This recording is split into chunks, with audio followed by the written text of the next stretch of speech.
नमस्कार, प्रणाम, आदाब, सत श्री अकाल। कैसे हैं भी आप सभी? उम्मीद है सभी ठीक होंगे और सभी को मेरी वॉइस क्लियर आ रही होगी।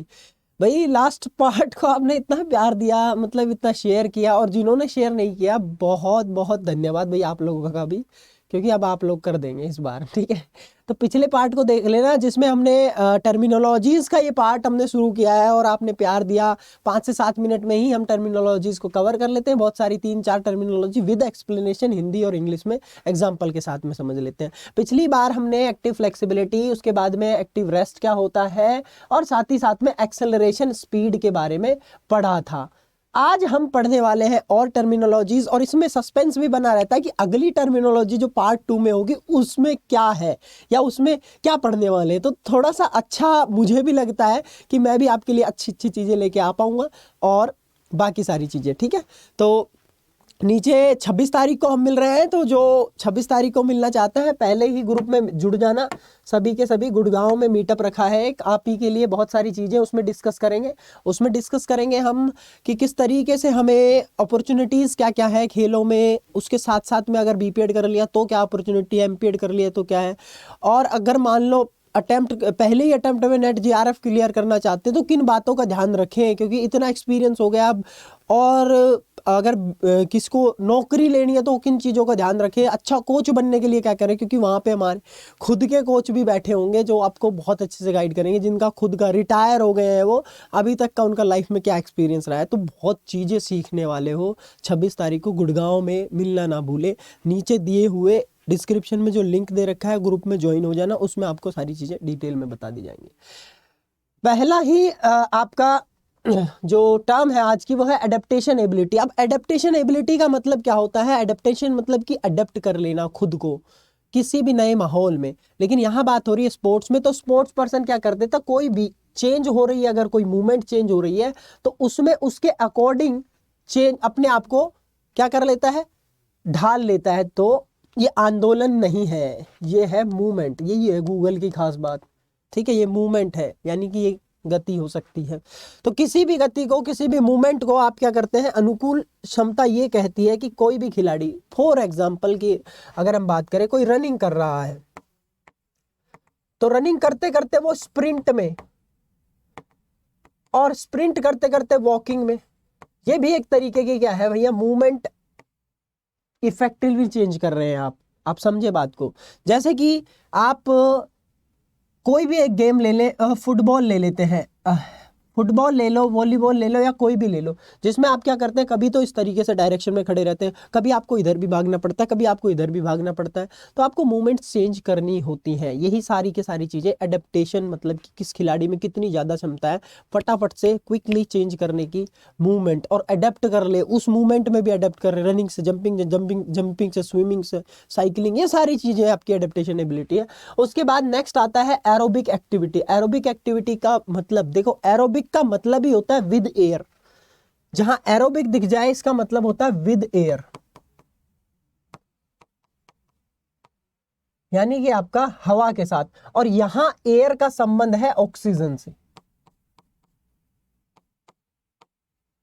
और जब ऑक्सीजन की बात होती है तो यानी कि एरोबिक की बात होती है। तो एरोबिक और ऑक्सीजन एक ही साथ, यानी कि कोई भी गतिविधि जो आप विद एयर, सांस ले रहे हैं और छोड़ रहे हैं, सांस ले रहे हैं छोड़ रहे हैं। सर ऐसा तो हम सब एक्टिविटीज में करते हैं।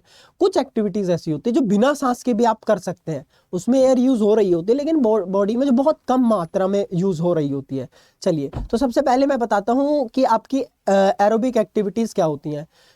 जैसे कि आप रनिंग करने गए और लंबी रनिंग पे चले गए, तो आप क्या कर रहे हैं, सांस छोड़ रहे हैं, ले रहे हैं। लेकिन सोच के देखो, एनाएरोबिक इसका अपोजिट होता है एक एनाएरोबिक, जिसको आने वाली क्लासेस में हम देखेंगे। वो जैसे सांस बंद करके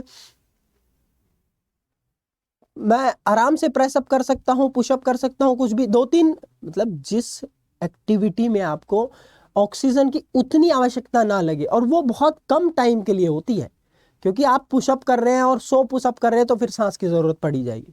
लेकिन जितनी भी ब्लास्टिक मूवमेंट्स होती हैं, बस्ट मूवमेंट्स होती हैं, तो हम ही एग्जाम्पल के तौर पे कह सकते हैं कि एक इसकी अपोजिट होती है एनाएरोबिक, जो कि जैसे कि स्प्रिंट हो गया, जैसे कि आपका वेट लिफ्ट हो गया, वेट आपने लिफ्ट किया वो हो गया, या आपका और कोई भी चीज हो गई उसको। तो ये सारी की सारी चीजें जिसमें आप बहुत कम समय में, और बस्ट मूवमेंट जो होती हैं एकदम स्पीड वाली मूवमेंट्स। एरोबिक का मतलब होता है जो चीज लंबे समय तक की जाए, जिसमें आपका समय अवधि जो है लंबी हो, और इसमें आपके ऑक्सीजन की जरूरत रहती है। तो हम एग्जाम में क्वेश्चन सीधा सीधा आता है विद ऑक्सीजन, विद ऑक्सीजन हो जाएगा आपका एरोबिक, और विदाउट ऑक्सीजन आता है। वैसे विदाउट ऑक्सीजन कोई चीज नहीं होती है, लेकिन विदाउट ऑक्सीजन होता है एनएरोबिक। तो ये सब भी हम पढ़ने वाले हैं आने वाली क्लासेस में। तो पहली चीज ये समझ में आ गई एरोबिक एक्टिविटीज। इसके भी एग्जांपल समझ लो कि इसके एग्जांपल क्या क्या है एरोबिक एक्टिविटीज के, आपको बहुत सारी क्लियर होंगी चीजें एरोबिक के एग्जांपल के, जैसे कि लंबी दौड़ हो गई पहली चीज। एंड्योरेंस की जितनी भी चीजें हैं, एंड्योरेंस हम सिंपल फॉर्म में बोल सकते हैं स्टैमिना, या यूं कह लीजिए आपकी मैराथन हो गई, ठीक है, 30 मिनट से ज्यादा की चीजें, बाकी सारी चीजें ये सारी की सारी, और अल्टीमेटली यूं कह लो 10 सेकंड से ज्यादा की चीजें सारी, वो ऐसी तो कोई पर्टिकुलर डेफिनेशन है नहीं, लेकिन जिसमें आप सांस लेना ही पड़े, सांस छोड़ना ही पड़े, वो सारी आपकी एरोबिक एक्टिविटीज होती हैं। ठीक है, अब बात करते हैं तीसरी टर्मिनोलॉजी जो कि है एजिलिटी। एजिलिटी क्या होती है? एजिलिटी आपकी, देखो इसको एडेप्टेबिलिटी से कंपेयर मत करना। एजिलिटी का मतलब होता है आपने क्विकली डायरेक्शन चेंज किया, ये बात ही सारी डायरेक्शन की है, जिसमें आपने क्विकली डायरेक्शन चेंज किया। जैसे कि आप राइट जा रहे थे, लेफ्ट गए, लेफ्ट गए थे राइट गए, एकदम झटके से आपने जो अपनी बॉडी को चेंज किया, वो ही क्या है आपकी एजिलिटी है। इसको चपलता कहते हैं। ठीक है, और कोऑर्डिनेशन से इसको सिनोनिमली यूज किया जाता है, एजिलिटी को कोऑर्डिनेशन बोला जाता है। ठीक है, आज के टाइम में तो जल्दी प्रभावी ढंग से आप अपने शरीर की दिशा बदलते हैं, उसकी क्षमता को एजिलिटी कहते हैं। और एजिलिटी भी एक तरीके से कोऑर्डिनेशन के अंडर में ही आता है। ये आपका एजिलिटी थी। तो ये हमारे कुछ आज की टर्मिनोलॉजी थी जो हमने यूज करी, और हमने सीखा आपकी क्या क्या चीजें, आपकी एरोबिक, एजिलिटी, और साथ ही साथ में हमने क्या सीखा दोस्तों,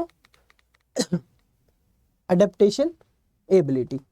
तो कैसी लग रही है ये सीरीज? अच्छी लग रही है, पसंद आ रही है तो लाइक जरूर करें। मुझे इंस्टाग्राम पे फॉलो कर सकते हैं, मोनू मधुकर, या फिर आप फिजिकल एजुकेशन जिंदाबाद इंस्टाग्राम का अकाउंट है उसको भी फॉलो कर सकते हैं। और अगर आपको किसी भी कोर्सेज की जानकारी चाहिए किसी भी तरीके से, तो आप ये नंबर है,